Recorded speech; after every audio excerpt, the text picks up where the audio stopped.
Millionaire CEO suspects his employee and follows her. Before he can say a word, two little boys run to Kelsey and shout, "Mommy!" The reflection of his own eye color in the boys takes his breath away. But before we dive into the full story, let me know where you're watching from and what time it is. Now, subscribe to the channel and let's get started. Manhattan glittered like a jewel box through the floor-to-ceiling windows of Blackwood Tower's penthouse. Amara Johnson stood motionless, the pregnancy test trembling in her hands as she stared at the unmistakable double line. Her reflection in the window, dark curls falling around her face, wide eyes filled with uncertainty, overlaid the city lights sprawling beneath her. At 27, the Brooklyn-born data analyst had never imagined standing in such luxury, let alone facing such a moment within it. The sound of the front door opening sent her heart racing. She tucked the test into her pocket, smoothed her simple navy dress, and took a steadying breath. This wasn't how she'd planned to spend their 8-month anniversary, but life rarely followed plans. Richard Blackwood strode in, his 35-year-old frame exuding the confidence that came with being Wall Street royalty. He loosened his silk tie, barely glancing at Amara as he poured himself 2 fingers of scotch. "The Tokyo markets are in free fall," he remarked, sinking into his leather armchair. 12 hours of damage control ahead. Amara crossed the room slowly, her fingers finding the plastic test in her pocket. "Richard, I need to talk to you about something important." He sighed, setting down his drink. "Can it wait?" "I'm mentally preparing for a conference call." "It really can't." She pulled out the pregnancy test, her hands still trembling. "I found out today." Richard froze, his eyes locking onto the plastic stick with the same critical assessment he might give a disappointing quarterly report. The silence stretched between them, broken only by the faint hum of the heating system. "A baby?" he finally said, his voice cutting through the quiet like steel. "Now? You really think a baby fits into my plans?" The coldness in his tone made Amara step back. "I didn't plan this either, Richard. But we can figure it out together." A harsh laugh interrupted her. "Funny how you say, 'together,' as if there was actually a future for us." He stood up, adjusting the luxury watch on his wrist with calculated precision. The casual cruelty of the gesture wasn't lost on Amara. "You were fun for a few months, Amara, but we both knew this was temporary." His eyes assessed her as they might a depreciating asset. "Someone from your social background was never going to be accepted in my circle." Each word landed like a physical blow. Amara wrapped her arms around herself, struggling to process the transformation of the man before her, from the charming executive who'd pursued her relentlessly to this cold stranger. Richard walked to his mahogany desk and pulled open a drawer, retrieving a checkbook. "I'll be generous. Consider this compensation for your time and incentive to handle the problem." He wrote an amount, tore the check with a crisp motion, and tossed it onto the coffee table between them. "I don't want your money," Amara protested, tears finally escaping. "I thought what we had was real." "Real?" Richard laughed again, looking at her as if she were a naive child. "You'll never be enough for someone like me, Amara. You'll always be that girl from Bed-Stuy trying to fit where she doesn't belong. No class, no connections, no pedigree. I need someone who adds value to my name, not diminishes it." Each word was a knife, meticulously positioned to inflict maximum damage. The calculated nature of his cruelty suggested he'd rehearsed this speech, perhaps prepared it long before tonight.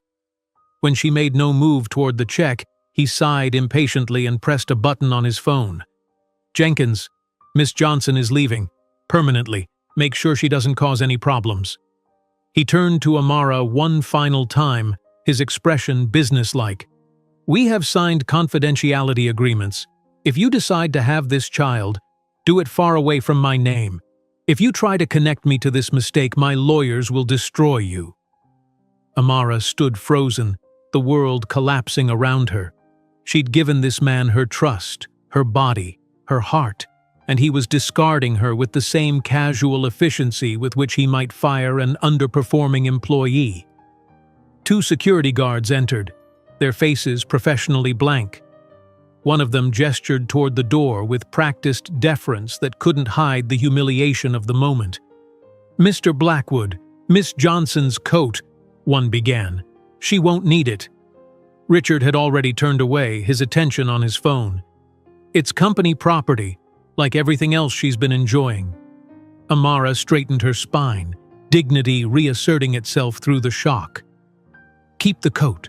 I'd rather freeze than wear anything from you." The elevator ride down 60 floors felt endless, tears silently tracking down her face. The security guards maintained a respectful distance, their presence a constant reminder of her banishment. When the doors opened to the lobby, one guard said quietly, "I'm sorry, miss," before resuming his professional mask. January wind hit Amara like a physical assault as she was escorted onto the sidewalk. Snow fell mercilessly, already accumulating on her bare shoulders. She stood for a moment, watching the building that had briefly been part of her life now tower above her like a monument to everything she couldn't have. She pulled the check from her pocket where she'd unconsciously stuffed it. $50,000, the price Richard Blackwood placed on erasing his mistake. With deliberate movements, she tore it into pieces, letting the wind carry them away into the swirling snow. Wrapping her arms around herself, both for warmth and in a gesture of self-protection, Amara placed a hand over her still flat abdomen.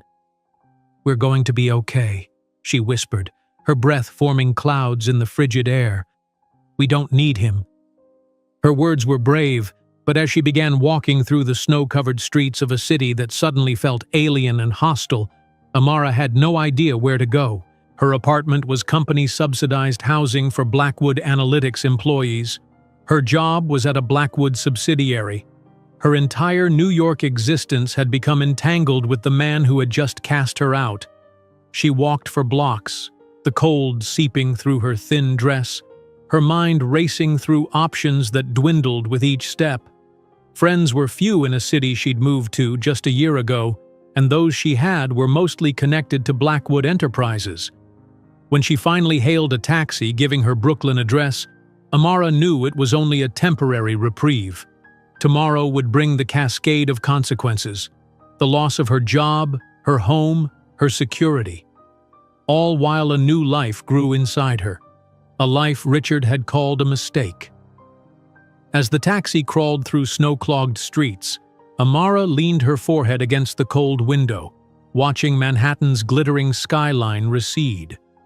Somewhere in that constellation of lights was the penthouse where just hours ago she'd believed herself loved. The taxi driver glanced at her in the rearview mirror. "You okay back there, miss? You look like you've seen a ghost." "Just cold," she replied, her voice steady despite everything. "I'll be fine." It was the first lie of many she would tell in the coming months, to others and to herself, as she tried to rebuild from nothing. But beneath the lie was a kernel of truth Amara couldn't yet see. One day, she would indeed be fine. More than fine.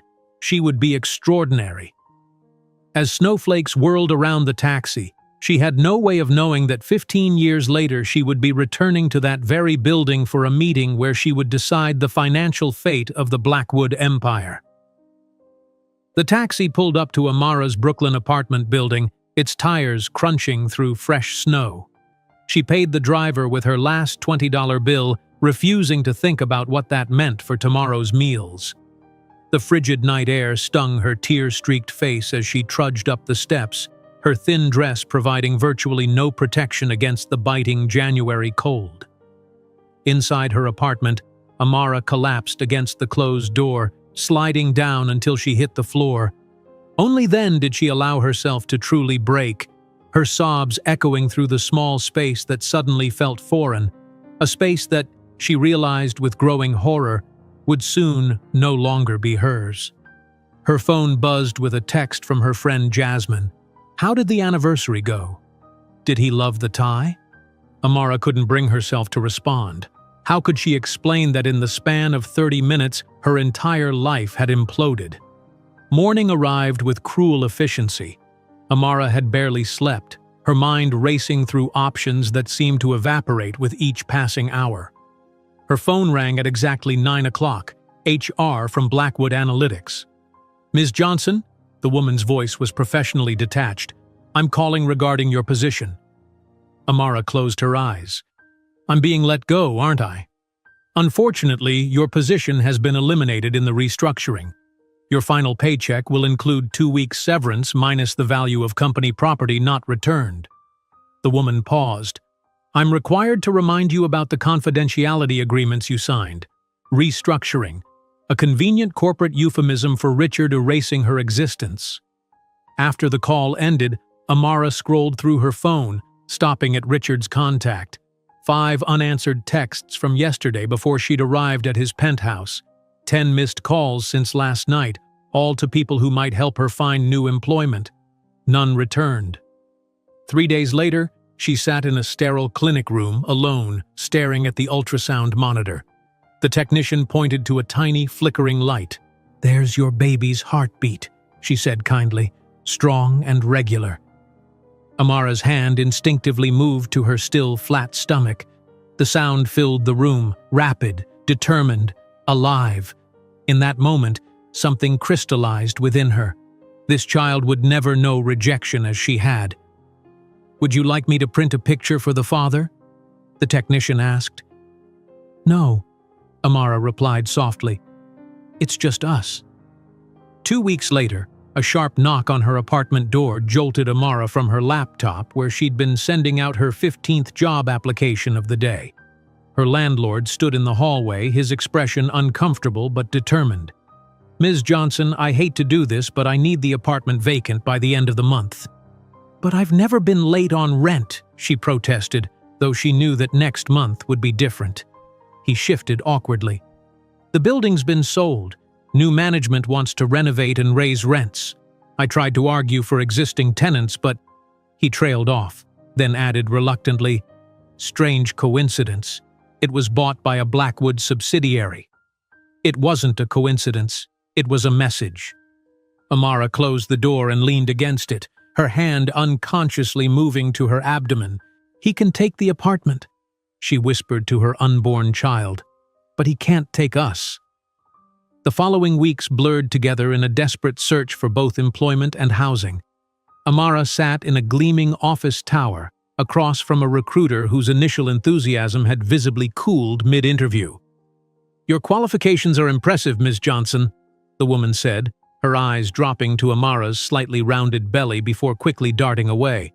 "But we're looking for someone with more specific experience."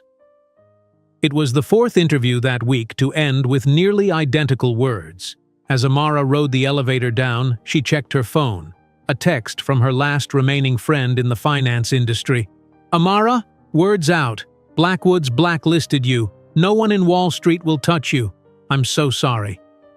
That night, in a women's shelter where she'd reluctantly taken a bed, Amara curled around her growing bump.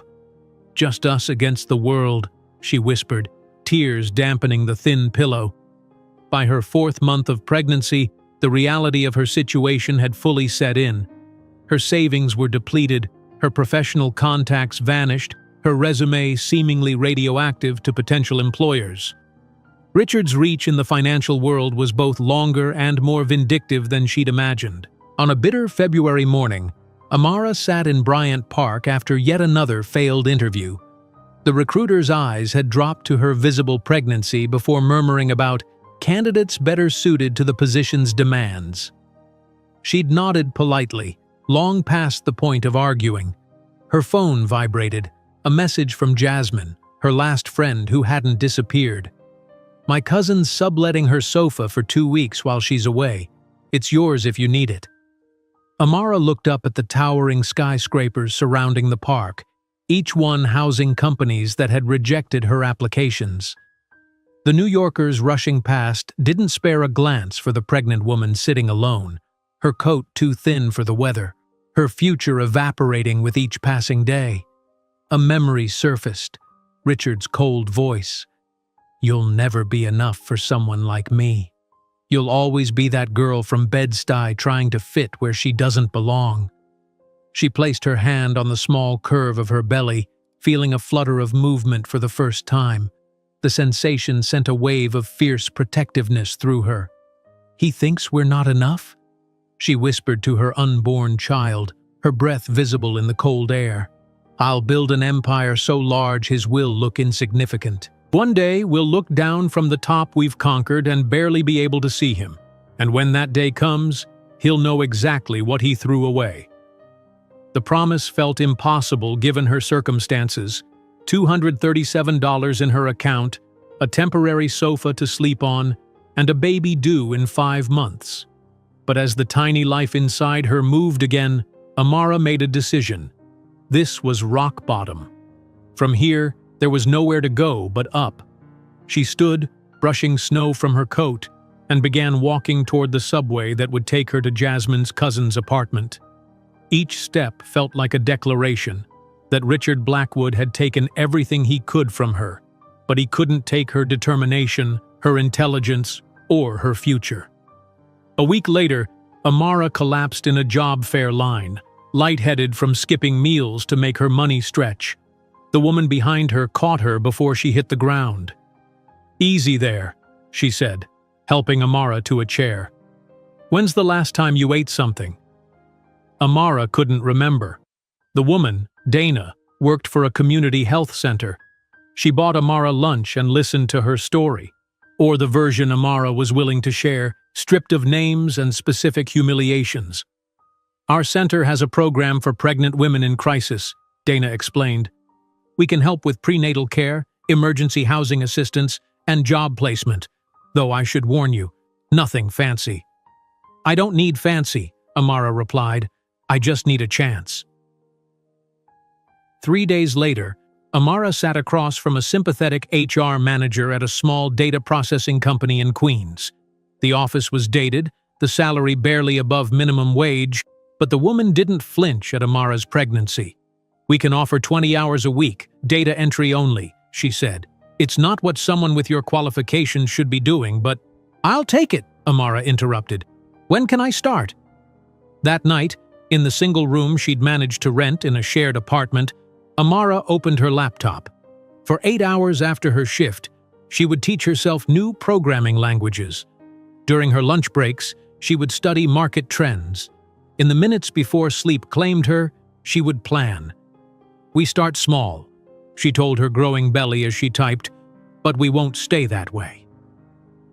In the darkness of her tiny room, with the sounds of the city filtering through thin walls, Amara couldn't know that her determination, born from desperation, would be the seed of a billion-dollar fortune that would one day make Richard Blackwood look like an amateur in the business world. Amara sat on the edge of her bed in the cramped single room, staring at the dwindling balance in her bank account. $237.42. Not enough for another month's rent, barely enough for 2 weeks of basic necessities.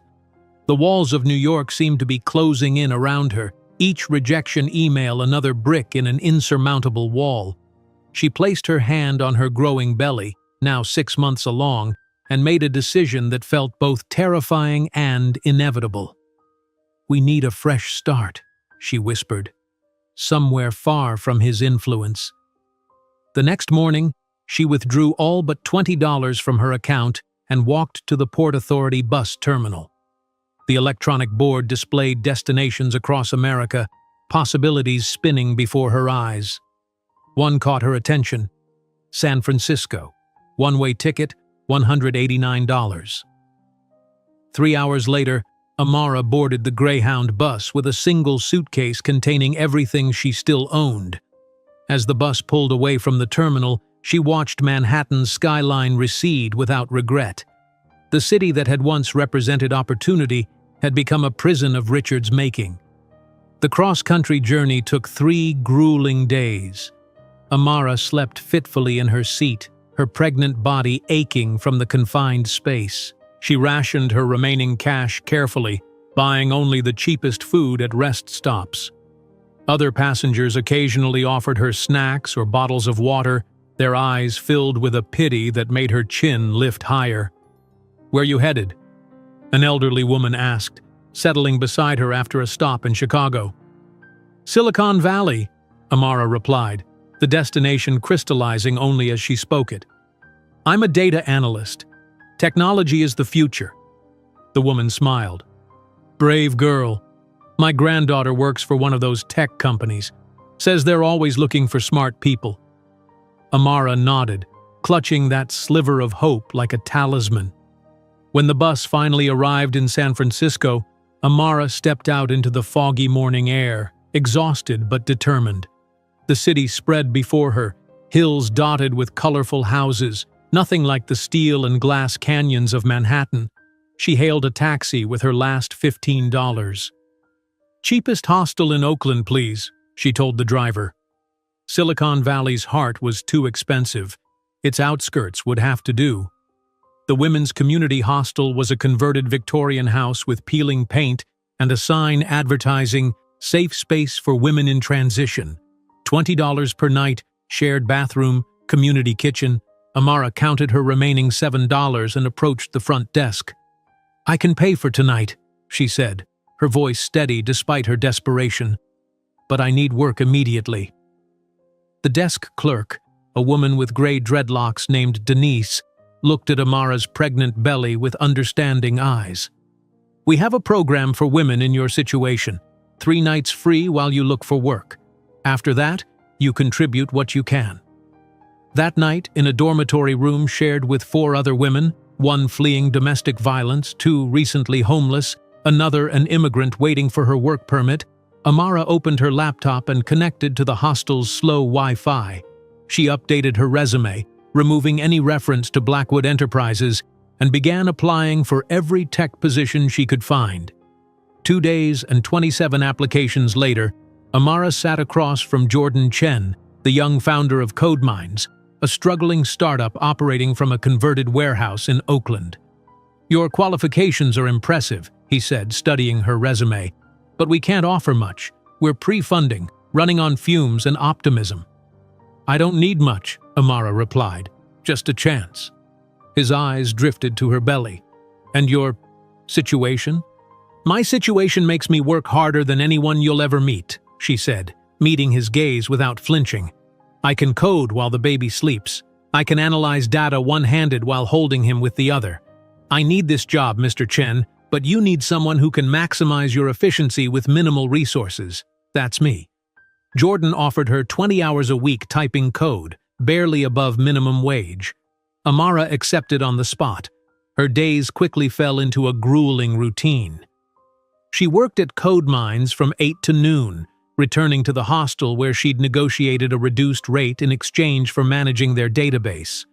At night, after the other women had gone to bed, she used the community computer to study the latest developments in data science, sketching algorithmic models on donated notebooks.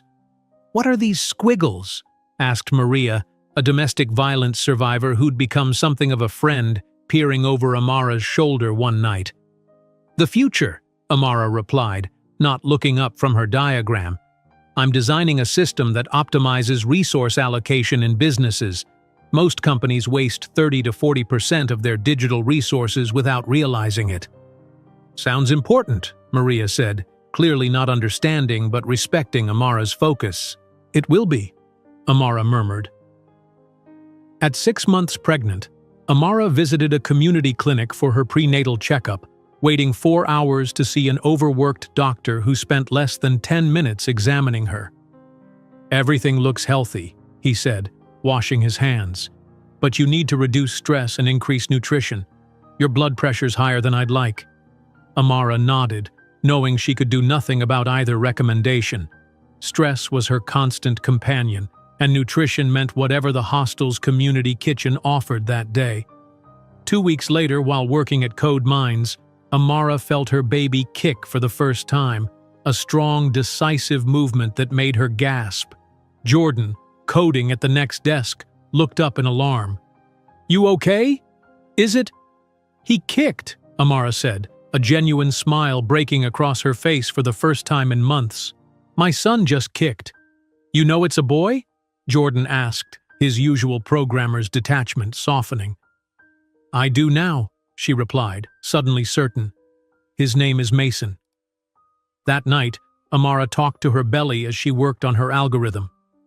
"Mason, we're building something bigger than both of us. Something no one can take away." As her pregnancy progressed, Amara continued refining her algorithmic model between coding sessions for Code Minds. The hostel had become a semi-permanent home, her reduced rent helping her save for the coming expenses of childbirth and a newborn. At 7 months pregnant, she was typing furiously at her workstation when Jordan approached with an unusual request. "We have a potential investor visiting tomorrow. Can you present your database management approach? It's the most innovative thing we're doing." Amara straightened, surprised.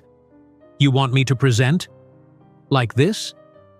She gestured to her very pregnant form. Jordan shrugged.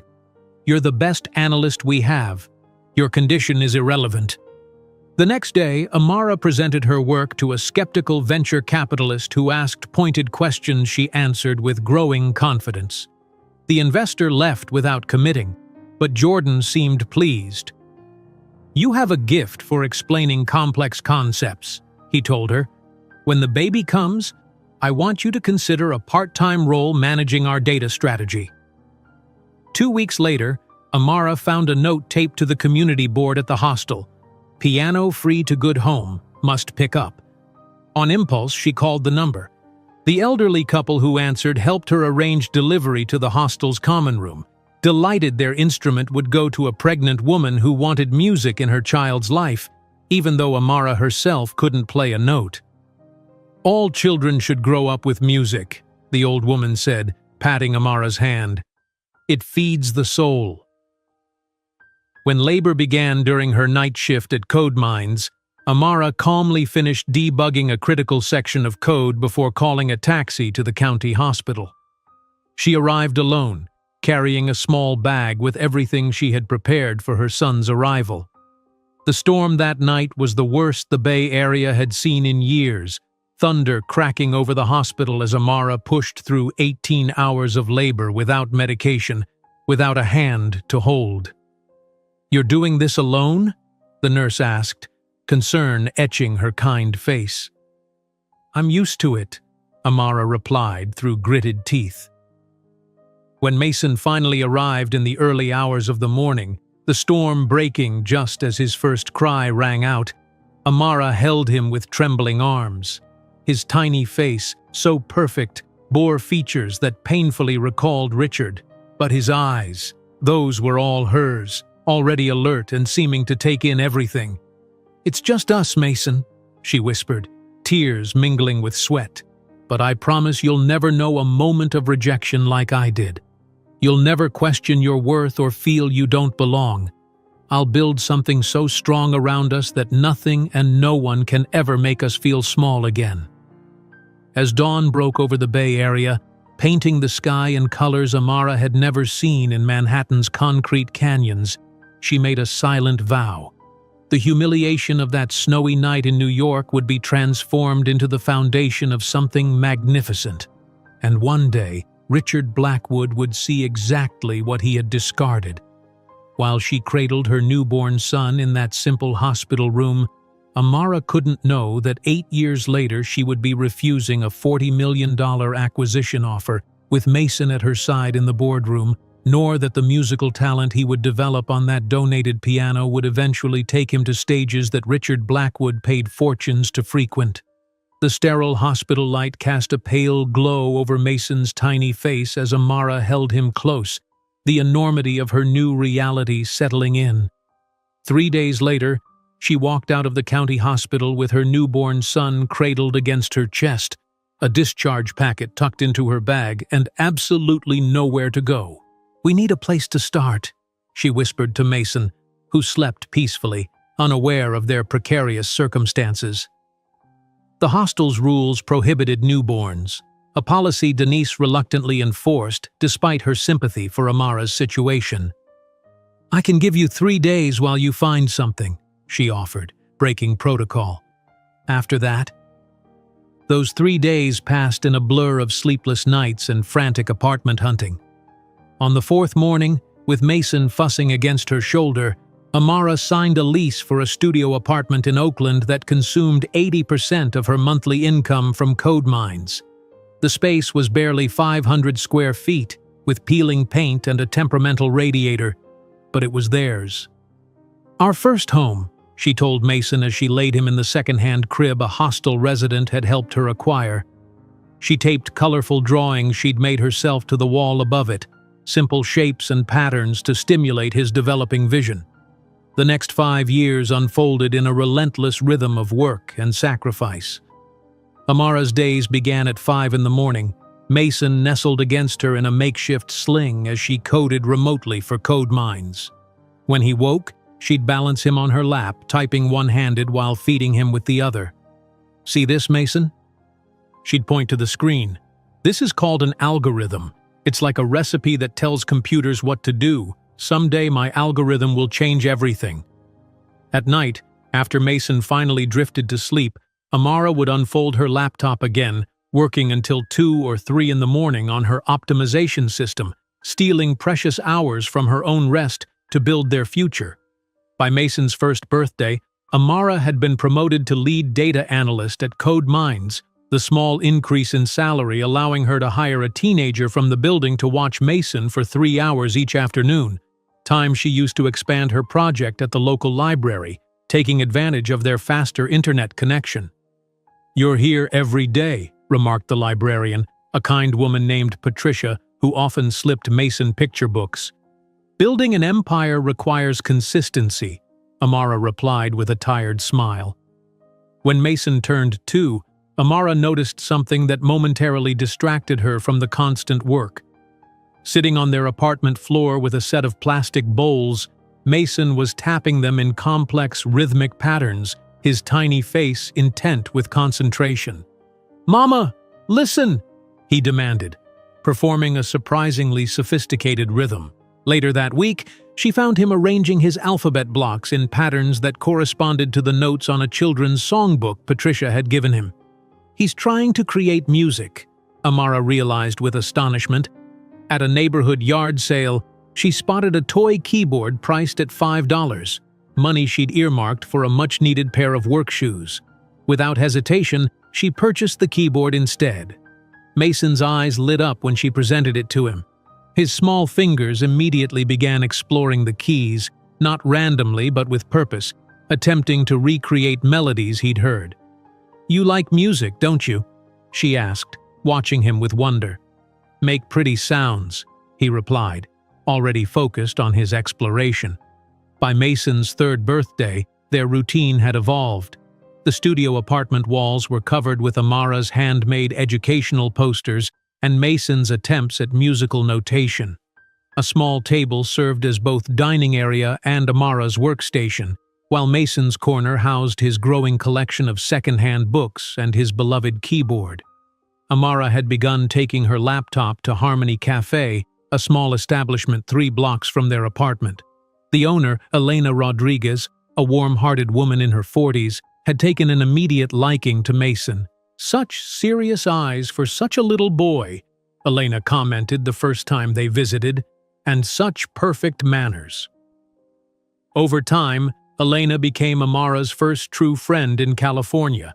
On slow afternoons, she would watch Mason while Amara worked, sometimes teaching him Spanish phrases or letting him arrange sugar packets in patterns that somehow always resembled musical notations. "That boy has music in his soul," Elena observed one day, watching Mason tap out rhythms on the cafe counter. "His father did too," Amara replied without thinking, then fell silent. It was the first time she'd acknowledged anything about Richard to another person since Mason's birth. Elena, sensing the weight behind those words, simply squeezed her hand and changed the subject. When Mason turned 4, Amara finally felt stable enough to attempt the next phase of her plan. Using the cafe's address, she registered for a small technology showcase in Oakland, where local startups presented innovations to potential investors. "I can't pay the booth fee," she admitted to Elena, who immediately offered to sponsor her under the cafe's name. The showcase was held in a community college gymnasium. Amara's presentation materials consisted of handmade charts and a live demonstration on her aging laptop. Mason sat quietly beside her table, drawing musical notes on scrap paper while investors circulated. "Optimization algorithms aren't exactly sexy," remarked one venture capitalist, barely glancing at her presentation before moving on. By the end of the day, Amara had collected exactly 0 business cards and 1 pitying smile from the event organizer. "Not every great idea finds its audience immediately," Elena consoled her that evening, serving her a free meal as Mason played with his keyboard in the corner. A week later, Amara noticed a customer at the cafe watching Mason with unusual interest. The man, in his 60s with silver hair and elegant hands, approached their table after Mason had improvised a simple but melodic tune. "Excuse me," he said gently. "I couldn't help noticing your son's playing. I'm David Watkins, retired from the San Francisco Conservatory." Amara instinctively pulled Mason closer. "He's just playing around." "No," Watkins said firmly. "He's composing. At 4, on a toy keyboard. That's extraordinary." He handed Amara his card. "I teach a few select students privately. Your son has a gift that shouldn't be wasted." That night, Amara researched piano lessons, her heart sinking at the typical rates. Even with her promotion to senior analyst, such lessons remained far beyond their means. She cried silently after Mason was asleep, mourning her inability to nurture his obvious talent.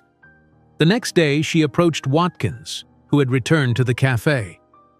"I can't afford lessons," she said directly, pride long ago replaced by pragmatism. Watkins studied her for a moment. "What about a trade? I have a website that's woefully outdated. Perhaps your technical skills." And so began Mason's musical education. Every Saturday, Amara would update and maintain Watkins's website while Mason received an hour of professional instruction on the cafe's old, upright piano. "He has perfect pitch," Watkins informed her after the 3rd lesson, "and an intuitive understanding of composition that can't be taught. Has he ever mentioned Juilliard?" Amara shook her head, the prestigious name sending a pang through her heart. Such dreams seemed as distant as the stars. As Mason approached his 5th birthday, Amara's professional life finally began showing promise. Jordan offered her a small equity stake in CodeMines in lieu of a raise, and her optimization algorithm had progressed to a testable prototype. One afternoon, Elena introduced Amara to Sophia Webb, a representative from Bay Area Women in Business, a nonprofit supporting female entrepreneurs. "Elena tells me you've developed something revolutionary," Sophia said, sipping coffee as Mason practiced piano in the background. Amara opened her laptop, showing Sophia her system. "It reduces operational inefficiencies by identifying digital resource waste. Most companies hemorrhage money through poorly allocated computing resources without realizing it." Sophia listened intently, asking pointed questions that revealed her technical background. "This could be valuable to the right client. Have you approached investors?" "They approach companies with teams and offices, not single mothers working from cafes," Amara replied. 2 weeks later, Sophia called with news that changed everything. "The foundation would like to offer you a $25,000 seed loan to formalize your project." Amara's hands trembled as she signed the loan documents, Mason drawing musical notes beside her. The amount, more money than she'd seen since leaving New York, would allow her to patent her algorithm, develop proper presentation materials, and officially launch what would become Johnson Solutions. While Amara signed the papers, her hands trembling with emotion, she didn't know that those $25,000 would be the first brick of an empire that would one day be worth billions, nor that the musical talent of Little Mason would eventually take him to stages that Richard Blackwood would pay fortunes to attend. The $25,000 check from Bay Area Women in Business felt surreal in Amara's hands as she walked out of the foundation's modest office building. After 4 years of struggling, of coding until her eyes burned while Mason slept in the corner of their tiny apartment, she finally had resources to transform her idea into a legitimate business.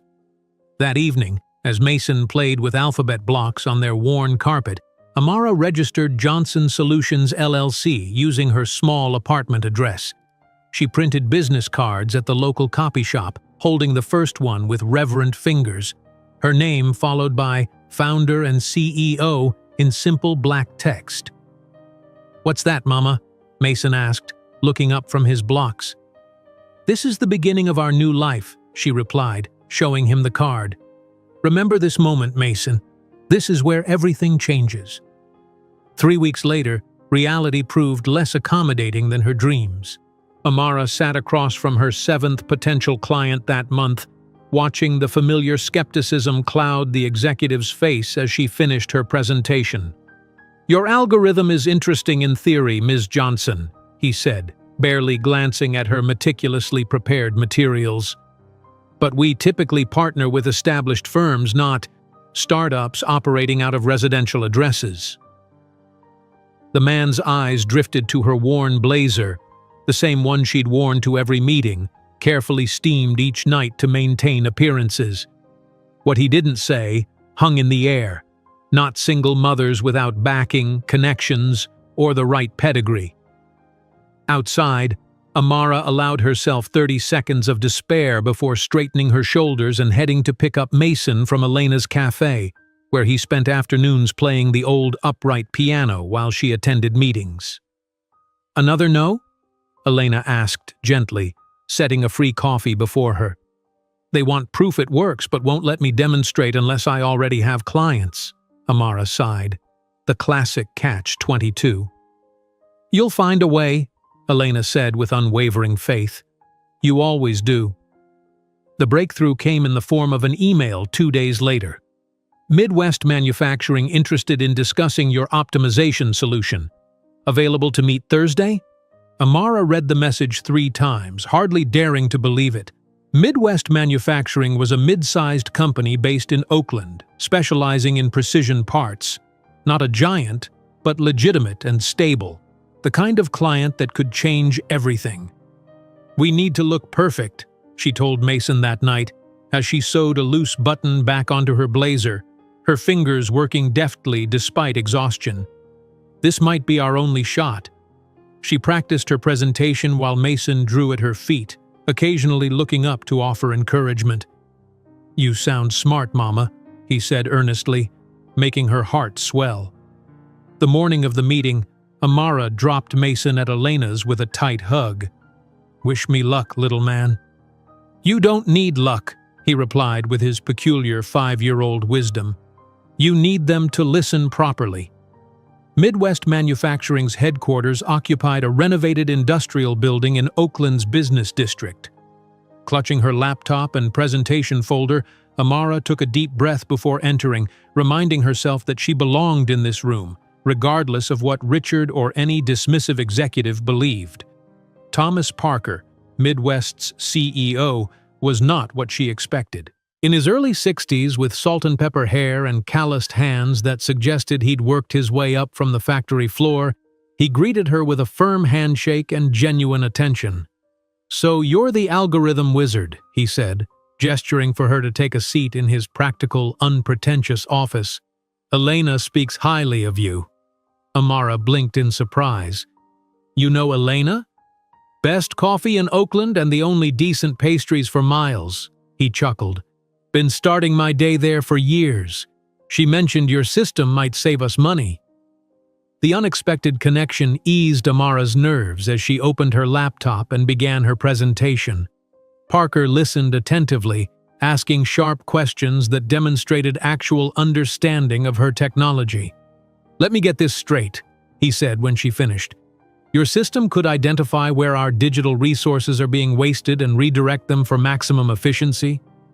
"Yes," Amara confirmed. "Based on my preliminary analysis of publicly available data about your operations, I estimate potential savings of 30 to 40% in computational overhead." Parker leaned back, studying her. Major firms have pitched us similar solutions, significantly more expensive ones. Why haven't they snapped you up? Amara hesitated, then decided on honesty.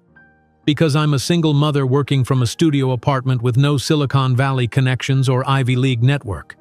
They didn't look past that to see the algorithm's potential.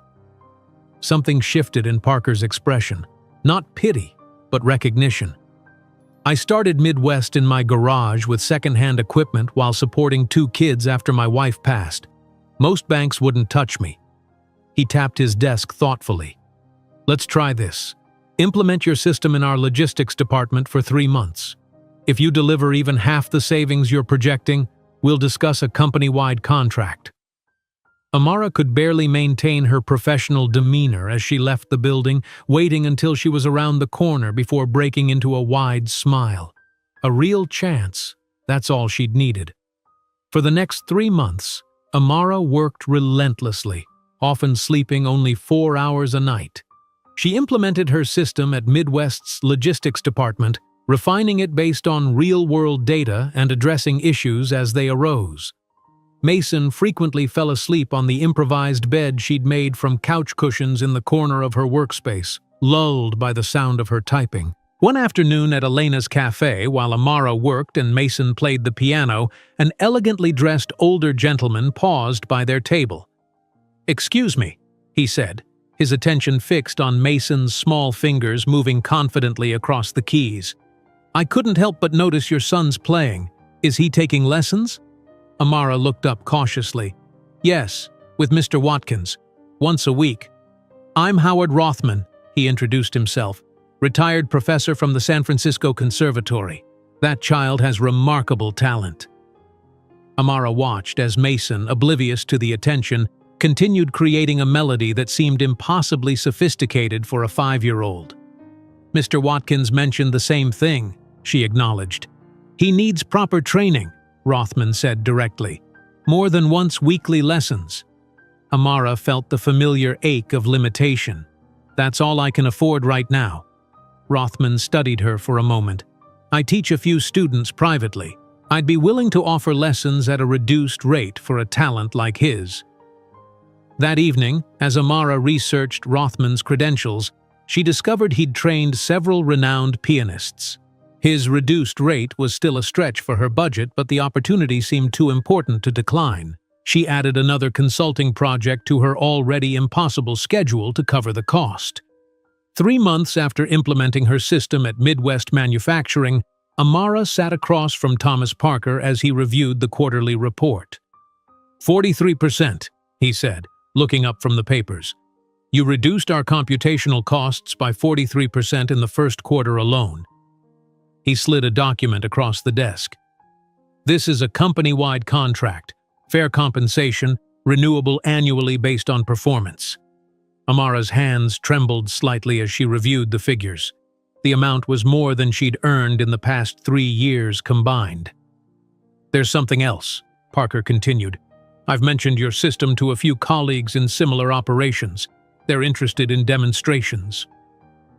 2 weeks later, with Midwest's contract securing her finances, Amara signed a lease on her first real office, a small space with 3 desks in a modest building near Oakland's business district. Mason stood beside her as she unlocked the door, his eyes wide with excitement. "Is this all ours, Mama?" he asked, spinning in the empty space. "All ours," she confirmed, watching him explore. "What do you think?" He looked around seriously, then nodded with approval. "It's good. But are we rich now?" Amara laughed, the sound echoing in the unfurnished room. "Not yet, but we're on our way." As she placed her business cards on the reception desk, the first installment from Midwest in the company account, and a photo of Mason on what would become her desk, Amara didn't know that in less than a decade she would occupy an entire skyscraper, nor that the musical technique Mason was developing in lessons with Mr. Rothman would eventually put him on the same stage as musicians who had performed for the Blackwood family. As Amara placed the last touches on her new office, a small potted plant beside the framed photo of Mason, the signature on Midwest Manufacturing's contract was still drying. symbolizing not just her first major client, but the validation of everything she had fought for. This modest space with 3 desks and industrial carpet was a universe away from the luxury she'd briefly known in Richard's world, yet it represented something far more valuable: independence built on her own terms. 3 years passed in a blur of 18-hour workdays and careful growth. Johnson Solutions transformed into Johnson Innovations, the rebranding reflecting Amara's expanding vision. What had begun as a simple optimization algorithm had evolved into a comprehensive artificial intelligence system for business management that was beginning to draw serious attention across industries. On a bright Tuesday morning, Amara stood at the window of her company's new headquarters, an entire floor in a gleaming Oakland office building. 30 employees worked at modern workstations, the low hum of productive conversation filling the space. At 36, she had shed the desperate exhaustion that had marked her early years of struggle. In its place was a polished confidence that came from proving herself repeatedly in an industry that had initially dismissed her. "Ms. Johnson, your 10 o'clock is here," her assistant announced, interrupting her thoughts. Amara turned from the window, straightening the collar of her tailored blazer, no longer the single worn garment she'd once carefully steamed each night, but one of many in her growing professional wardrobe. "Send them in, please." Later that evening, Amara opened the door to the modest 3-bedroom house she had purchased 6 months earlier in a quiet Oakland neighborhood. The sound of piano music greeted her, complex, emotional notes that belied the age of the player.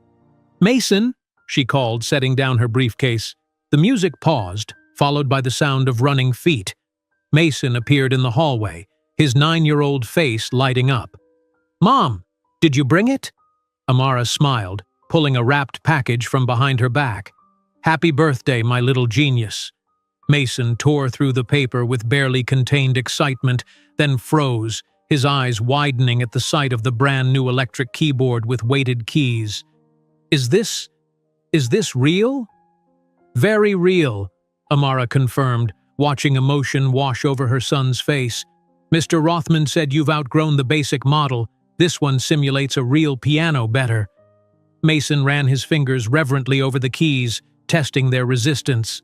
"It feels amazing," he whispered, then looked up with eyes shining. "Can I play something for you?" "I'd love that," Amara said, settling onto the sofa as Mason adjusted the new keyboard and began to play. The piece started simply, then built into something complex and surprisingly moving. Watching his small hands move confidently across the keys, Amara felt a swell of pride so intense it brought tears to her eyes. This brilliant, sensitive boy was her greatest achievement, far surpassing any business success. 3 weeks later, Amara sat in the audience of the Bay Area Young Musicians Competition, her heart pounding harder than when she pitched to major investors. Mason stood on stage, looking impossibly small next to the grand piano. The auditorium fell silent as he took his position, closed his eyes briefly, then began to play. The music that flowed from his fingers held the audience spellbound. Amara barely breathed until the final note faded into silence, followed by enthusiastic applause. The judges leaned toward each other, speaking in hushed tones. "The winner of the junior division," announced the head judge, "for his exceptional interpretation and remarkable technique, Mason Johnson." As Mason accepted his trophy, his eyes found Amara in the audience. The smile they shared contained a universe of private triumph, of obstacles overcome, of potential recognized despite circumstances. The judge who handed Mason his award bent down to speak to him. "Young man, your technique is extraordinary for your age. Have you considered specialized music schools?" "My son is keeping his options open," Amara interjected smoothly, joining them on stage. "With talent like his, Juilliard should be on that list," the judge remarked. That word, Juilliard, hung in the air between them. The prestigious institution that represented artistic excellence seemed as far from their humble beginnings as Wall Street had once been. 2 months after the competition, Amara and Mason followed a real estate agent through their 5th house viewing of the day. This one has 4 bedrooms, a dedicated office space, and—" the agent paused dramatically before opening double doors. "A music room with perfect acoustics. The previous owner was a composer." Mason ran to the center of the space, clapping once to test the sound. His eyes widened at the crisp echo. "Mom, it's perfect." Later that afternoon, Amara signed the purchase papers for their new home, a significant upgrade from their current house but still modest by Silicon Valley executive standards. Her financial advisor had suggested something more ostentatious given her growing net worth, but Amara preferred investing in the company's growth and Mason's future. "The keys are yours," the agent said, dropping them into Amara's palm. "Congratulations." That night, as Mason explored every corner of their new house, Amara's phone pinged with a news alert. She froze when she saw the headline, "Blackwood Investments CEO finalizes second divorce amid falling stock prices." The article showed a photo of Richard leaving a courthouse, looking significantly older than his 44 years. His hairline had receded, and stress lines marked a face that appeared perpetually displeased. The caption noted that Blackwood Investments had lost several major clients to more innovative competitors. Amara stared at the image, surprised by her own lack of emotion. The man who had once held such power over her life now seemed strangely diminished, not because of his apparent struggles, but because he no longer occupied any space in her heart. She closed the article without reading further. 6 months later, Amara sat across from representatives of Horizon Global, a major technology conglomerate known for acquiring promising startups. $40 million is a very generous offer for a company your size, their lead negotiator said, sliding the proposal across the table. "You'd retain a consulting position during the transition, of course." Amara glanced at the document without touching it. "Johnson Innovations isn't for sale." The negotiator blinked in surprise. "Ms. Johnson, this is significantly above market valuation. Most founders would jump at this opportunity." "I'm not most founders," Amara replied calmly. "This isn't about money. It's about building something that lasts, something that matters." She stood, effectively ending the meeting. "We're just getting started." 2 weeks later, Mason came home from school bursting with excitement. "Mom, Mr. Rothman says I should apply for the Young Artists program. The director came to my lesson today and wants me to audition." Amara looked up from her laptop. "The program at the conservatory?" Mason nodded vigorously. "He said I have exceptional potential and mentioned Juilliard again. Do you think I could get in someday?" "With your talent and work ethic?" "Absolutely," Amara said, meaning every word. "The question is whether that's what you want." "I do," Mason said with unusual solemnity. "When I play, it's like I can say things I don't have words for." The following weekend, Amara met Elena for lunch at her newest cafe location, the flagship of what had become a successful local chain. "Look at us," Elena laughed, gesturing around her stylish establishment. "The single mom and the struggling cafe owner now running our own empires." "Hardly empires," Amara demurred, though Johnson Innovations had recently been valued at $150 million. "Don't downplay it," Elena chided. "You've accomplished the impossible, and without compromising who you are." Their conversation was interrupted by Amara's phone. The caller ID showed Thomas Parker from Midwest Manufacturing. "Amara," Parker said without preamble when she answered, "I wanted to give you a heads up. Blackwood Investments has made an offer to acquire Midwest." Amara's hand tightened around her phone. "Are you considering it?" "Their technology is years behind yours," Parker replied, "but they're throwing serious money around. Seems they're trying to update their portfolio with companies that already have modern systems in place."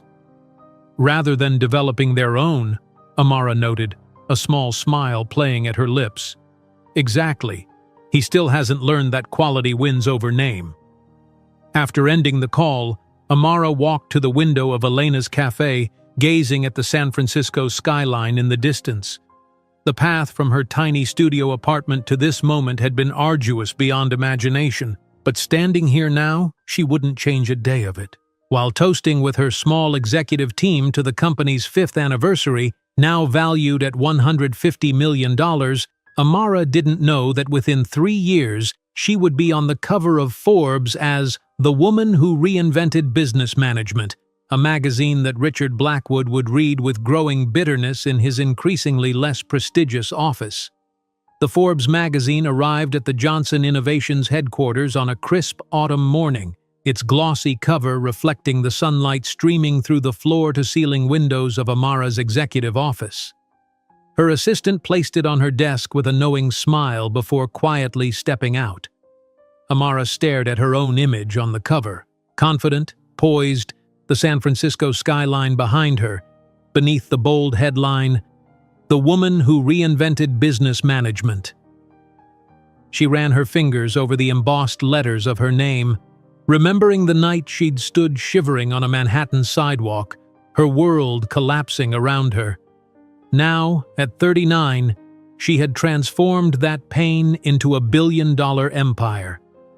Johnson Innovations occupied a gleaming 40-story building in the heart of Silicon Valley, its revolutionary AI-driven management platform revolutionizing how companies operated worldwide. "Mom, have you seen this?" Mason burst into her office, another copy of Forbes in his hand. At 12, he was growing tall, his features a perfect blend of her determination and Richard's aristocratic bone structure.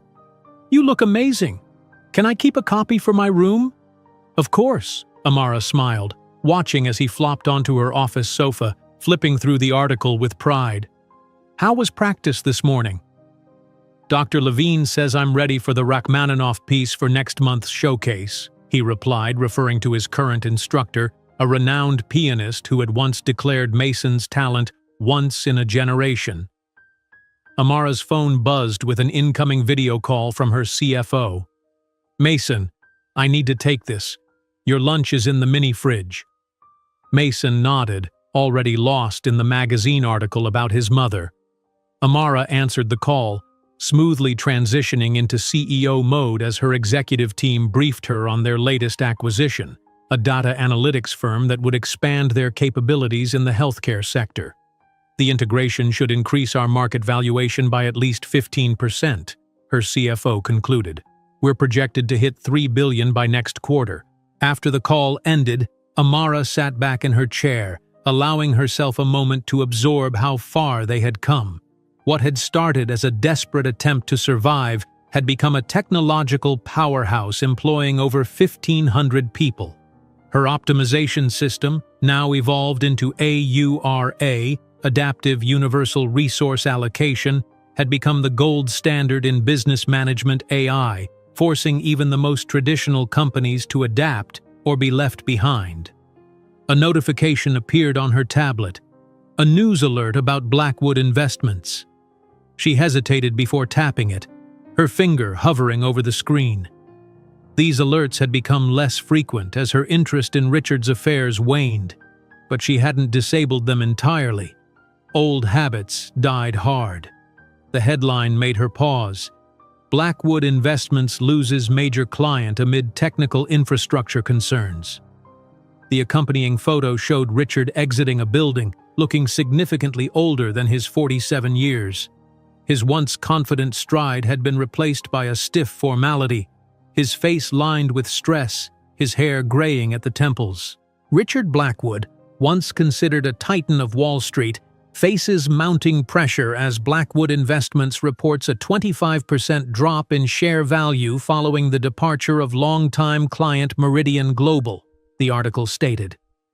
Industry analysts cite the company's failure to adapt to emerging technologies and outdated management practices as primary concerns. Amara closed the article, feeling nothing but a distant academic interest. Richard Blackwood had once occupied her every thought, first with love, then with hatred, finally with determination to prove him wrong.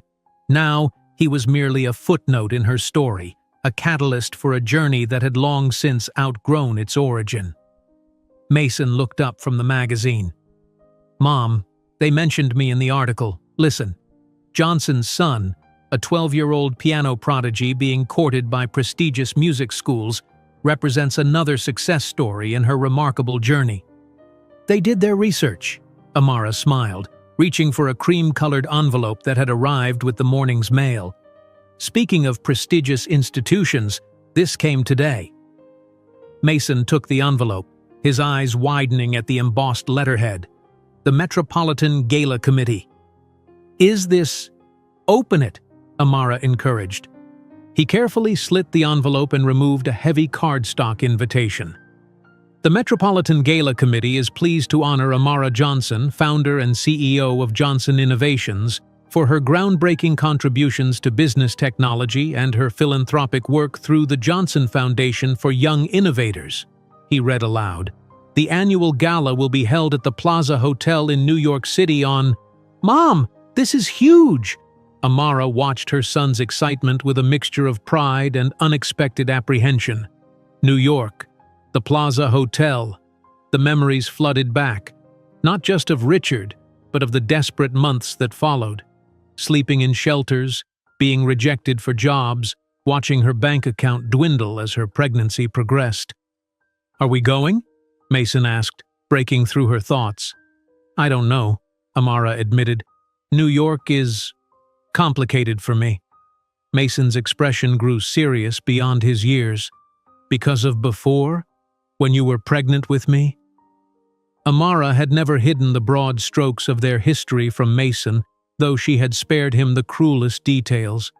He knew they had struggled, that his biological father hadn't wanted them, that they had built everything themselves.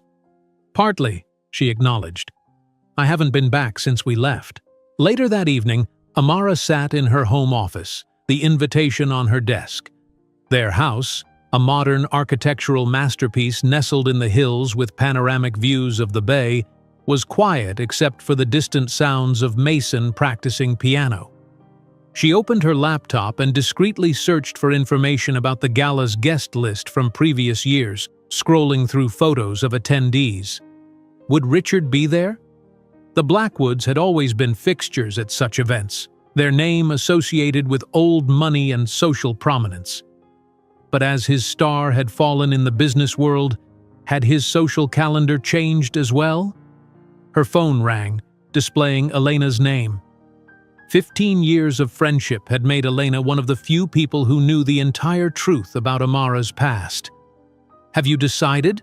Elena asked without preamble, aware of the invitation from their conversation earlier that day. I'm still weighing it, Amara admitted. Part of me wants to go, to walk into that world on my own terms, to be recognized for what I've built. Another part wonders if it's just reopening old wounds. Maybe it's closing them, Elena suggested. You've avoided New York for 15 years. Maybe facing it is the final step in leaving the past behind. After they hung up, Amara found herself walking to Mason's music room, where he was lost in a complicated Chopin piece. She leaned against the door frame, watching his complete absorption in the music. This brilliant, sensitive boy deserved everything she could give him, including her own emotional freedom from the past. The next morning, Amara instructed her assistant to check the confirmed attendee list for the Metropolitan Gala. Hours later, the response arrived. No Richard Blackwood listed among confirmed guests or donors. Relief washed over her. She could return to New York, accept this honor, show Mason the city of his birth, all without confronting the ghost that had haunted her early years as a mother. Ms. Johnson, her assistant interrupted through the intercom. Your son is here to see you. Mason entered, carrying sheet music and wearing an expression of barely contained excitement. I've been working on a piece, he announced. For New York. I want to play it at the pre-gala reception. They always have a grand piano in the lobby of the plaza. Amara raised an eyebrow. You seem very certain we're attending. Aren't we? He looked at her with those perceptive eyes that missed nothing. You've conquered everything else. Why not this? In that moment, looking at her son's confident expression, Amara made her decision. She would not allow Richard Blackwood to keep her from this recognition, from showing Mason the city where their journey began, from closing this chapter properly. "You're right," she said finally. "Book the jet. And yes, I'll arrange for you to play at the reception." Mason's face lit up. "Really? You mean it?" "Really," Amara confirmed. "It's time we both saw New York." She picked up her phone and called her assistant. "Confirm our attendance at the Metropolitan Gala and schedule the private jet. We'll stay at the plaza. Book the presidential suite." As she finalized the arrangements for their trip to New York, secure in the knowledge that Richard Blackwood would not be at the gala, Amara didn't know that destiny had different plans, nor that her past and present were about to collide explosively before America's elite. The Johnson Innovations private jet began its descent toward New York City, cutting through clouds that parted to reveal the iconic skyline. Amara gazed out the window, her heartbeat quickening as the familiar silhouette of Manhattan came into view. 15 years had transformed this city from a site of her greatest humiliation into the backdrop for her triumphant return. "It's beautiful," Mason said, pressing his face against the window beside her. "I can't believe I was born here." Amara squeezed his hand. A different lifetime ago. As the wheels touched down at Teterboro Airport, she felt a curious blend of vulnerability and power. The last time she'd left New York, she'd been on a Greyhound bus, pregnant and penniless. Now she returned as a billionaire CEO, honored guest at one of the city's most prestigious events. A sleek black limousine awaited them on the tarmac, the driver holding a sign reading, "Johnson." Mason's eyes widened at the luxury, though such treatment had become commonplace in their lives. "The Plaza Hotel, please," Amara instructed as they settled into the leather seats. As the limousine glided through Manhattan traffic, Amara found herself instinctively tracking landmarks of her past: the public library where she'd searched for jobs, the clinic where she'd confirmed her pregnancy, the building that had housed Blackwood Investments. The city seemed both achingly familiar and completely foreign, like revisiting the setting of a half-forgotten dream. "Mom, are you okay?" Mason asked, noticing her silence. "Just memories," she replied, forcing a smile. "Some good, some difficult." When they arrived at the plaza, the contrast between her past and present couldn't have been more stark. The last time she'd stood before this historic building, she'd been peering through the windows at a world she couldn't access. Now, a phalanx of staff greeted them at the entrance, the general manager himself coming forward to welcome Ms. Johnson and young Mr. Johnson personally.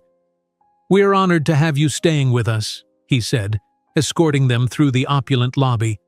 "The presidential suite has been prepared according to your preferences." Mason's eyes darted everywhere, taking in the gilded ceilings and crystal chandeliers. "This place is incredible," he whispered. The presidential suite occupied an entire wing of the hotel's top floor, its windows offering panoramic views of Central Park, the same park where Amara had once sat on a bench, counting the dollars in her wallet and wondering how she would survive another week. "This is bigger than our first house," Mason exclaimed, racing from room to room of the lavish suite. The statement, innocently made, struck Amara with its truth. Their first tiny apartment could have fit in just the suite's living room. After settling in, Amara stood at the window, looking out at the city that had once rejected her. The afternoon sun glinted off skyscrapers, including the distant silhouette of Blackwood Tower. She felt a strange detachment, as if the desperate young woman who had walked these streets was someone she had read about rather than been. "I've arranged for a car to take us to Juilliard in an hour," she told Mason, who was exploring the grand piano that had been placed in the suite at her request. "They're expecting us for a tour." Mason's face lit up. "Really? Today?" The hallowed halls of Juilliard were hushed with reverence when they arrived, their footsteps echoing on marble floors that had been traversed by generations of musical geniuses. The admissions director himself guided their tour, clearly aware of both Mason's reputation as a prodigy and Amara's status as a potential major donor. Our application process is highly selective, he explained as they walked, but we always make time to welcome exceptional talents. Mason absorbed everything with quiet intensity, his eyes lingering on practice rooms where students bent over instruments, on the portraits of famous alumni lining the walls. "Would you like to see our performance hall?" the director asked. Inside the empty auditorium, Mason stood motionless, seemingly measuring the space with his eyes, imagining it filled with people. "There's a Steinway backstage that's just been tuned," the director mentioned casually. "If you'd care to try it." Mason looked to Amara, who nodded encouragingly. They followed the director to a magnificent grand piano. Mason approached it reverently, running his fingers lightly over the keys without pressing them. "May I?" he asked. "Please," the director gestured. Mason sat at the bench, adjusted it slightly, and after a moment of contemplation, began to play. The notes of Chopin's Ballade No. 1 filled the space, but with an interpretation that was uniquely his own, technically flawless, yet emotionally profound, in a way that belied his 12 years. The director stood transfixed, his professional demeanor briefly slipping to reveal genuine awe. When Mason finished, the silence that followed seemed to vibrate with lingering notes. "That was..." The director cleared his throat. "Your son has an extraordinary gift, Ms. Johnson. We would be very interested in his application when the time comes." Leaving Juilliard, Mason was uncharacteristically quiet, processing the experience. "I want to go there," he finally said as their car merged into traffic. It felt right. That evening, Amara met Elena for dinner at a restaurant overlooking Central Park. Her friend had flown in specifically to support her, understanding the emotional weight of this return. "How does it feel to be back?" Elena asked after they ordered. "Surreal," Amara admitted. "Like I'm walking through scenes from someone else's life. The city feels smaller somehow." "Because you've grown larger," Elena pointed out. "Not just your success, but who you are." Their conversation was interrupted by Amara's phone. Her assistant's name flashed on the screen. "Ms. Johnson, I'm sorry to disturb your evening," her assistant began, tension evident in her voice. "There's been a last-minute addition to the gala guest list. Richard Blackwood has confirmed his attendance." Amara's hand tightened around her phone. "How?" "I was told he wasn't on the list." Apparently, he made a substantial last-minute donation to secure an invitation. The committee chair just sent the updated attendance roster. After ending the call, Amara stared blankly at her plate, the elegant food suddenly unappetizing. "What's wrong?" Elena asked, leaning forward with concern. "Richard will be at the gala," Amara replied, her voice unnaturally calm. "He bought his way in at the last minute." Elena reached across the table to grasp her friend's hand. "What do you want to do? We can fly back to California tonight if you prefer." For a moment, Amara considered it. The thought of facing Richard after 15 years, of being in the same room with the man who had discarded her and their unborn child, sent a wave of nausea through her. Then anger replaced it, slow, clarifying anger that burned away the momentary weakness. "No," she said firmly. "I will not run away. I didn't come this far to let him chase me away again." Back at the plaza, Amara found Mason in the suite's bathroom experiencing a rare moment of preteen panic. "I don't think I know how to tie this," he admitted, holding up the bow tie that went with his first formal tuxedo. Amara took the silk strip from his hands. "Let me help. Turn around and face the mirror." As she guided the fabric around his collar, Mason met her eyes in the reflection. "You seem worried. Is everything okay?" Amara hesitated, then decided on honesty. "There may be someone at the gala tomorrow who once hurt me very badly, before you were born." Mason's expression grew serious. "The person who didn't want us?" "Yes," she confirmed, finishing the bow tie with practiced fingers. "I just found out he'll be attending." "Are you scared to see him?" Mason asked with his typical directness. "Not scared," Amara corrected, smoothing his shoulders. "Just preparing myself." Later that night, after Mason had gone to bed, Amara stood in her room while a stylist made final adjustments to her gala dress, a custom Alexander McQueen creation in deep crimson that had been flown in that afternoon. The designer himself had insisted on creating the piece when he learned she would be the gala's honoree. "It's perfect," the stylist murmured, stepping back to admire the fit. Amara studied her reflection. The woman who gazed back bore little resemblance to the desperate young analyst who had once been escorted from Blackwood Tower. This woman's eyes held confidence born of hard-won battles. Her posture spoke of authority earned rather than inherited, and the dress she wore cost more than the check Richard had once thrown at her to solve the problem. "Thank you," she told the stylist. "This will do nicely." After everyone had gone, Amara poured herself a glass of water and walked to the window. Tomorrow, she would stand before New York's elite as a success story, a visionary, a woman who had reinvented business management. And somewhere in that crowd would be Richard Blackwood, watching the triumph of the woman he had once deemed unworthy. As the limousine carried them toward the event the following evening, Amara didn't imagine that in a few hours, not only would she confront the man who destroyed her, but also witness the moment when her son and the father who never knew him would stand face to face for the first time, with all of New York's high society watching. The limousine glided to a stop before the Plaza Hotel's grand entrance, where camera flashes erupted like a constellation of stars. Amara took a steadying breath, her hand finding Mason's on the leather seat between them. "Ready?" she asked, her voice carrying a confidence she'd spent 15 years building. Mason nodded, his 12-year-old face suddenly solemn beneath the carefully styled hair. "I was born ready," he replied with a small smile, an echo of her own frequent response to challenges.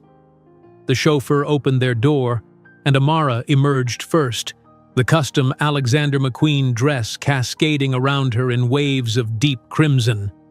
The gasps were audible even over the clicking cameras. Mason followed, remarkably poised in his first tuxedo, standing tall beside his mother. "Ms. Johnson, how does it feel to be honored tonight?" shouted a reporter from behind the velvet rope. "Will Johnson Innovations be expanding into neural networking next quarter?" called another. "Is your son following in your tech footsteps or pursuing music?" A third voice pierced through. Amara answered select questions with practiced ease, her arm protectively around Mason's shoulders as they made their way into the plaza's opulent lobby. The space had been transformed for the pre-gala reception, crystal chandeliers casting a golden glow over Manhattan's elite in their finest attire. Across the room, Richard Blackwood choked on his champagne as he caught sight of them, the bubbling liquid nearly spilling over his hand. At 50, he was still handsome in the way that wealth often preserves men, but his temples had grayed considerably, and lines of worry had etched themselves permanently around his eyes and mouth. His once commanding presence had diminished, replaced by the careful posture of someone desperately maintaining appearances. "Is that her?" whispered his young assistant, noticing Richard's sudden pallor. "The CEO of Johnson Innovations?" "Of course it is," Richard replied tersely, his voice tight. "She's the honoree tonight." His eyes remained fixed on Amara as she moved through the crowd with effortless grace, accepting congratulations and exchanging pleasantries with tech moguls, politicians, and celebrities who clearly regarded her as an equal. The confident set of her shoulders, the subtle authority in her gestures, the way conversations hushed slightly when she approached, all spoke of a woman who had not just entered rarefied air but had claimed it as her natural element. Then his gaze shifted to the boy at her side, and Richard felt the room tilt slightly beneath his Italian leather shoes. The child was unmistakably a Blackwood, the same strong jawline that had defined Blackwood men for generations, the same aristocratic nose, the same bearing that boarding schools and old money had failed to instill in Richard, but that this boy seemed to possess naturally. Only the eyes were different, intelligent and perceptive like his mother's, missing the cold calculation that characterized Richard's own gaze. Amara was deep in conversation with a Supreme Court justice when she felt it, the weight of a stare she would recognize anywhere. She turned slowly, scanning the room until her eyes locked with Richard's across the crowded space. For a moment, 15 years dissolved, and she was again that vulnerable young woman standing in his penthouse, hearing words that shattered her world. Mason noticed her sudden tension. "Mom? What's wrong?" Amara leaned down slightly, her voice steady. "The person I mentioned is here. I'm going to speak with him. Stay close to Elena for a moment." With a gentle nudge, she directed Mason toward Elena, who had been hovering protectively nearby. Then, with deliberate steps, Amara crossed the gleaming marble floor toward the man who had once defined her worst nightmare, but who now seemed curiously diminished. "Richard," she greeted him, her voice controlled and cool. "What an unexpected coincidence."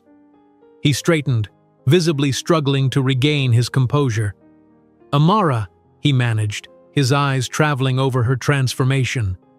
"You look different." 15 years will do that to a person.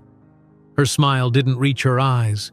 Her gaze moved past him to the young assistant who watched their interaction with confused interest. "Your date seems a bit young, even for you." Richard flushed. "My assistant," he corrected quickly. "Jackson, give us a moment." The young man retreated, leaving them in a small island of tension amid the swirling party. "I heard you'd be honored tonight," Richard said, attempting to reclaim some authority in his tone. "Your company has made quite a splash. Congratulations." "How generous of you to acknowledge it," Amara replied, the politeness in her voice barely concealing the steel beneath. "I understand Blackwood Investments has been making headlines of its own lately, though perhaps not the kind you'd prefer." Richard's jaw tightened at the reference to his company's recent troubles. Before he could respond, Mason appeared at Amara's side, having apparently decided his mother had been alone with the stranger long enough. "Mom, they're asking if I'd like to play something before dinner," he said, then turned his attention to Richard with impeccable manners. "Hello, I'm Mason Johnson." Richard stared at the outstretched hand of the son he'd never met, his own hand rising automatically in response. "Richard Blackwood," he said, his voice uncharacteristically unsteady. "It's a pleasure to meet you." "Do you work with my mother?" Mason asked politely. Richard hesitated, the innocent question hanging in the air between them. "Not exactly," he finally answered. "I knew your mother a long time ago." "Mr. Blackwood is the CEO of Blackwood Investments," Amara explained, her eyes never leaving Richard's face. "Or at least he was, the last time I checked the financial news. The company has been facing difficulties, hasn't it?" The humiliation burned across Richard's face. Everyone in the room knew that Blackwood Investments had lost 60% of its value over the past 5 years, while Johnson Innovations had tripled in size during the same period. "Challenging times for everyone in the market," he attempted to deflect. "For some more than others," Amara replied smoothly. She turned to Mason. "Did you know Mr. Blackwood has a special talent for numbers? Interesting how you inherited the same ability, though you've channeled it into music." Richard's eyes widened at the deliberate implication. Around them, several guests had begun to notice the charged interaction, moving slightly closer while pretending not to listen. The tension was broken by an announcement that dinner would be served shortly, and guests should make their way to the grand ballroom. Amara guided Mason away with a final, pointed look at Richard, whose complexion had gone from flushed to ashen. During the elaborate 7-course dinner, Amara found herself seated at the head table, Mason beside her, while Richard was positioned across the room, close enough to maintain a clear view of them, but far enough to prevent further conversation. She could feel his eyes on them throughout the meal, watching as tech giants and political leaders stopped by their table to pay respects, as Mason charmed everyone with his precocious intelligence as Amara accepted congratulations with the easy confidence of someone who belonged exactly where she was. When the time came for speeches, Richard was called to the podium as a major donor to the event's charitable cause, a position Amara knew he had purchased at the last minute for an exorbitant sum, purely to secure his presence tonight. "Good evening," he began, his voice echoing through the ballroom. "The Blackwood family has always believed in legacy and responsibility. For generations, we've understood that true wealth isn't measured merely in financial terms, but in the impact we have on future generations." Amara felt something snap inside her as she listened to his hollow words. The hypocrisy was too much to bear, this man speaking of legacy and responsibility when he had rejected his own child and the mother who carried him. With deliberate movements, she rose from her seat, her crimson dress a slash of color against the formal black and white surrounding her. The room fell silent at her unexpected movement, all eyes turning toward her. Perhaps Mr. Blackwood would like to explain how he rejected his own son and his mother before speaking about family legacies. Her voice projected clearly across the hushed ballroom. 15 years ago, this man told me I would never be enough for someone like him, that I lacked the class and value to belong in his world. A collective gasp rippled through the audience. Mason, beside her, had gone completely still, his face draining of color as he looked from his mother to Richard, comprehension dawning in his eyes. "Today, Johnson Innovations is worth 3 times more than the declining Blackwood empire," Amara continued, her voice unwavering. "I built it with the same mind and determination you judged insufficient to stand beside you, Richard, and our son, yes, the one you called a mistake, is about to study at Juilliard, earning through merit what you received through birth." While the Plaza Hotel transformed into an arena of frenzied whispers, Richard, pale as paper, descended from the stage. Discreet cell phone cameras captured the scene, ensuring that by morning, all of New York would know the truth about the Blackwood heir and his abandoned son. The Plaza Hotel's grand ballroom had transformed into a tableau of shocked faces and hushed whispers. Richard Blackwood stood frozen at the foot of the stage, his carefully cultivated public persona crumbling before New York's elite. Amara remained standing, her crimson dress like a flame against the sea of black tuxedos and pastel gowns, her revelation hanging in the air between them. Mason was the first to move, rising from his chair with a grace that belied the emotional earthquake he'd just experienced. Without a word to either adult, he walked deliberately toward the terrace doors, his slim shoulders squared with a dignity that made Amara's heart ache. Richard took a step toward the boy, but Amara intercepted him, her voice low and firm. "He decides if he wants to speak with you. Not me, not you, him." Around them, the ballroom had erupted into barely concealed chaos. Executives who had been fawning over Richard earlier now created subtle distance, while phones discreetly captured what would undoubtedly become tomorrow's headline scandal. At a nearby table, Richard's current fiancée, a socialite 20 years his junior, stared in horror at the man she thought she knew. "You've ruined my life," Richard hissed when they were momentarily alone, his voice vibrating with rage. "My reputation, my name, everything I've worked for." Amara regarded him with a tranquility that seemed to infuriate him further. "No, Richard, you ruined your own life when you decided we were disposable. The difference is that while you built your life on appearances, I built mine on truth and work." She turned away from him then, following Mason's path to the terrace. Behind her, she could hear the gala committee chairwoman valiantly attempting to regain control of the evening, calling for the next scheduled speaker. The show would go on. Manhattan's elite were nothing if not practiced at papering over scandal with decorum. Mason stood at the terrace railing, looking out over the glittering city. At 12, his profile already showed the man he would become. Thoughtful, discerning, stronger than anyone his age should need to be. "Why didn't you tell me?" he asked without turning as Amara approached. "I was waiting until you were ready," she replied honestly. "Perhaps I waited too long." He nodded slowly, processing. Did he know about me all this time? He knew I was pregnant, Amara said carefully. He made his choice then. Mason absorbed this, his fingers tapping a complex rhythm on the stone railing, a habit he'd developed when thinking deeply. I always imagined he was dead, he finally said, or some anonymous sperm donor. Not that. Amara placed her hand gently on his shoulder. I'm sorry you found out this way. I should have prepared you. He turned to face her then, his eyes, so like her own, filled with a wisdom beyond his years. I'm not angry with you, Mom. I just need time to understand what this means. Their quiet moment was interrupted by Elena, who appeared at the terrace doorway. They're asking for you inside, Amara. It's time for your acceptance speech. With a deep breath, Amara squared her shoulders and returned to the ballroom, Mason beside her. The crowd parted before them, conversations dying as they passed.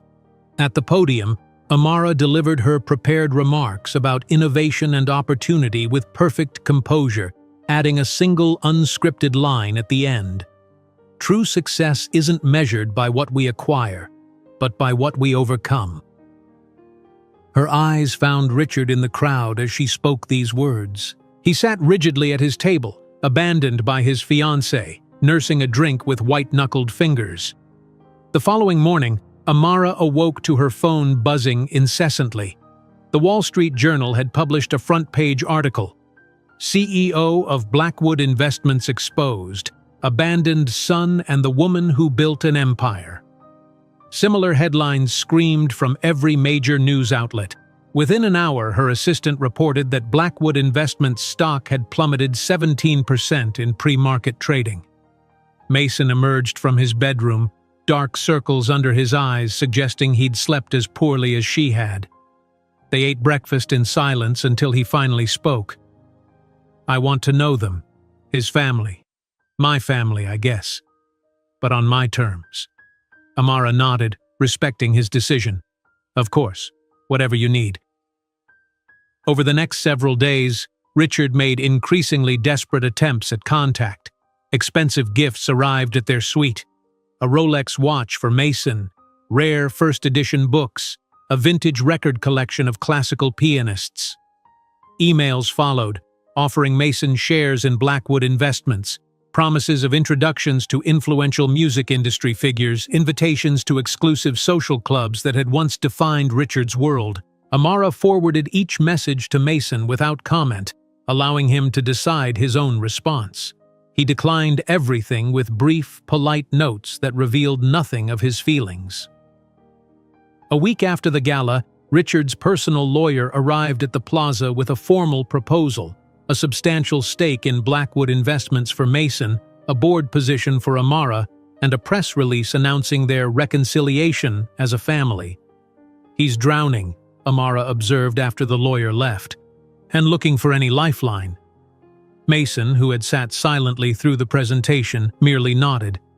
I'd like to meet him, once, before we leave New York. The meeting was arranged at a neutral location, a quiet cafe in Greenwich Village far from the corporate skyscrapers and social clubs that had defined Richard's existence. Mason arrived first, deliberately claiming the power position by selecting their table and watching the door. Richard entered precisely on time, dressed more casually than Amara had ever seen him, though his idea of casual still involved a tailored sport coat and handmade Italian shoes. He approached the table with uncharacteristic hesitation. Thank you for agreeing to see me, he said, taking the seat across from Mason. I didn't come here to create emotional bonds, Mason replied with startling directness. I came to understand why someone would abandon their own child and what that says about who I am. Richard flinched at the bluntness, clearly unprepared for such maturity from a 12-year-old.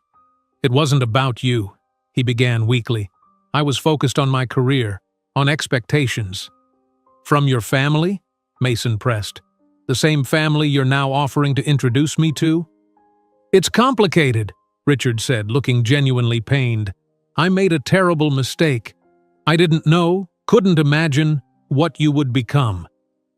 Mason studied him with unnerving intensity. "What did you expect? That I would be less because my mother didn't come from your world?"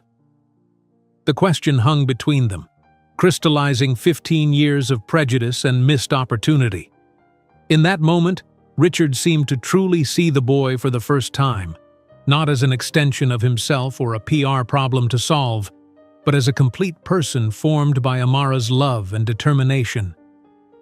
"You're like her," he said softly, surprise evident in his voice. "You have her strength." 2 weeks later, Amara and Mason boarded the Johnson Innovations private jet for their return to California.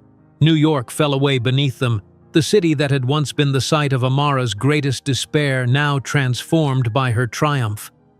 In her inbox sat one final communication from Richard, a desperate merger proposal offering Johnson Innovations controlling interest in Blackwood Investments.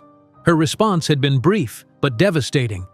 "We don't invest in companies without vision for the future." As the plane reached cruising altitude, Amara gazed out at the clouds, feeling a weight lift from her shoulders that she hadn't even realized she'd been carrying. For 15 years, Richard Blackwood had been the shadow against which she measured her light, the rejection that fueled her determination. Now, having faced him as an equal, no, as his superior, she found that he occupied no space at all in her heart or mind. Mason sat across from her, composing music on his tablet, occasionally glancing up with a small smile. "You know what's funny, Mom?" he said as they soared above the country. "For years I thought you built this empire to prove something to him. But really, you built it to prove something to us. That we are more than enough exactly as we are." While this realization settled between them, Richard Blackwood sat alone in his penthouse, contemplating the void of his achievements. The empire he had inherited was crumbling, his fiancée had abandoned him, and the son he never knew was thriving without needing him. The true bankruptcy of Richard was not financial, but human. He had invested everything in what he could buy, and nothing in what truly mattered. In a moment of rare clarity, he understood that the true Blackwood legacy now belonged to the Johnson name, and no acquisition or merger could change that truth. If you enjoyed today's video, I'm sure you'll love the next one. Don't waste time. Just click on the screen.